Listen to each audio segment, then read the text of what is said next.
වලස් මුල්ලේ උසස් පෙළ පන්තියේ කොල්ලෝ ටිකක් 8 දෙනෙක් විතර නැග්ග පැලකට බියර් බොන්න.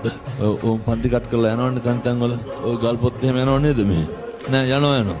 කොල්ලොත් යනවා කෙල්ලොත් යනවා ගලබොඩ අනම්මන හැමතැනම යනවා. ගිහිල්ලා පැලෙන් බහිනකොට අන්තිමට හිටපු කොල්ලා වැටුණා. අපි පොඩි හාරෝ කෙනෙක්ගේ මල්ලිගෙන සුසුම්නාව කැඩුණා. දැන් ඉනින් පල්ලෙහා පන නැහැ. පහුගිය දවස්වල ගෙදර යනකොට රෝද පුටු ඉන්නවා මුත්‍රා පැකට් එක ගහගෙන බටේ ගහගෙන. තාත්තා කියනවා අර හිටපු කොල්ලෝ සේරම බැඳලා රස්සා කරනවා ළමයි ඉන්නවලු. මගේ එක අපි දෙන්න ඉන්නකම් බලාගනියලු ඊට පස්සේ මොකක් වෙයිද දන්නේ නැලු. පැහැදිලිද මං කියන එක? මත්ද්‍රව්‍ය පාවිච්චි කරන දරුවන්ට කියන්නේ මොකක් හරි වුණාම අම්මයි තාත්තයි විතරයි. ඒ මොක නැතත් මොකක් හරි වුණාම අපි විඳවන්න ඕන. අපි දුක් විඳින්න ඕන. ඒ නිසා සත්පුරුෂ දරුවනේ ආදරණීය තරුණ මහත්තුරුන්ට කියන්නේ ඔය විස මත්ද්‍රව්‍ය වලින් සම්පූර්ණ මිදෙන්න කරනවා නම් නවත්තන්න. ජීවිතය හොඳට හදාගන්න. දලදා හාමුදුරුවන්ගේ පිහිටෙන් තරුණයන්ගේ සිත් වලින් මත්ද්‍රව්‍ය වලට ආසාව දුරු වේවා.